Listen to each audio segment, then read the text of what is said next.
আর এক নাম পিনিক যদি হয়, বীরির কি নাম দেব বলো না, আমি বীরির কি নাম দেব বলো না।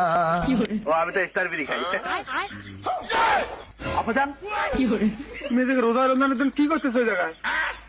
আপাজান আমি এই প্রশ্নের উত্তর দিতে পারবো না। আচ্ছা, এই রোজা রমজানের দিনে তুমি বিড়ি খাইতে তোমার লজ্জা করে না? আপাজান কেউ সুখে টানে, কেউ দুঃখে টানে, কেউ সুখে টানে, কেউ দুঃখে টানে, কেউ বুই যাও টানে, কেউ না বুই যাও টানে। আরে টানতে টানতে টানতে সব শেষ হইয়া যায়। ডিজে মকবুল বিড়ি খেলে হয় ক্যান্সার, সব প্রশ্নের থাকে না অ্যান্সার। আরে বিড়ি খেলে হয় ক্যান্সার, সব প্রশ্নের থাকে না অ্যান্সার। আবার মাথাটা চক্কর দিল কেন? আমি তো এখন খাইনি। ও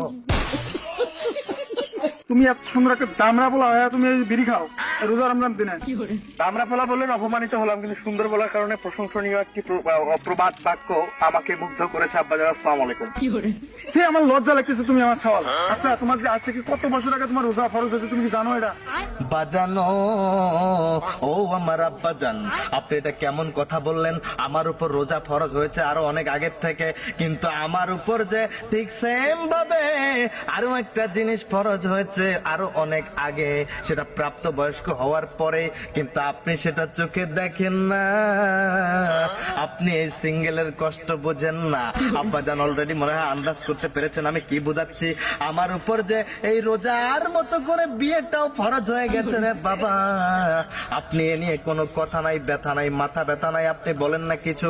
আব্বাজান আপনি রোজা নিয়ে যেমন করে যুক্তি দিয়ে কথা বললেন, ঠিক সেম ভাবে যদি আমার বিয়েটা নিয়ে কথা বলতেন রে বাবা, তাহলে আমি আজকে আপনার ছেলে হিসাবে নিজেকে প্রেগনেন্ট ফিল করতাম, গর্বিত ফিল করতাম। গভীর রজনীতে যখন সবাই সেহরি খাওয়ার জন্য ওঠে রে বাবা, তখন আমার ঘুম ভাঙে না। আমার ঘুম যেন আস্তে পৃষ্ঠে জড়িয়ে ধরে, চোখে মুখে ঘুমের ছাপ। এখন প্রশ্ন করবেন কেন? কারণ আমাকে ডাকার মতো মানুষ নাই। মধুর সুরে যদি একবার কেউ ডেকে বলতো, ওগো স্বামী যান, একবার আপনি উঠে যান, রোজা রাখার জন্য আপনি সেহরি খেয়ে নেন, আমার হাতের সুন্দর সুন্দর রান্না আপনি খেয়ে করে দিবেন কান্না। হ্যাঁ, এটা বলার মতো কেউ নাই। আর আমার এই কষ্টটা আপনি না দেখে আপনি রোজা নিয়ে টানাটানি করছেন রে বাবা। আমি নিজে জানি মুসলমানের ঘরের সন্তান হিসেবে আমার রোজা নামাজ ফরজ হয়ে গেছে, কিন্তু বিয়ে করাটাও যে ফরজ হয়ে গেছে প্রাপ্ত বয়স্ক হওয়ার পর, সেটা আপনি বাবা হিসেবে দেখেন না। তাই আমি একটা কথাই বলতে চাই, আমাকে এইসব জ্ঞান খবরদার দিতে আসবেন না। কেন যে মসজিদের মাকে প্রতিদিন ডাকাডাকি করে, আমি তোমাকে ডাকি, তোমার আম্মা তোমাকে ডাকে, এটা তোমার হয় না? তোমাকে বউ লাগবে, বউ ছাড়া কি রোজা রাখা যায় না? যায় না, যায় না, যায় না, যায় না, যায় না রে আব্বা জান, যায় না। রোজা তো রাখাই যায়, কিন্তু একটু কষ্ট হয়ে যায় আমার জন্য। আই বাজান রে, বউ যদি একটা থাকে, তার দিকে তাকিয়ে হলেও রোজারটা কষ্ট আর মনে হয় না। যখন ইফতারের সময় ঘনিয়ে আসে, তখন বউয়ের হাতে ঠান্ডা পানি সেই শরবত খাইতে কি যা মিষ্টি রে বাবা, কি মিষ্টি। পাগলের বাচ্চা, যেদিন রোজা না রাখলে আমার বাসায় যাবে না, রোজা রাখলে আমার বাসায় যাবে, তার আগে যাবে না। যাবো না, যাবো না, যাবো না।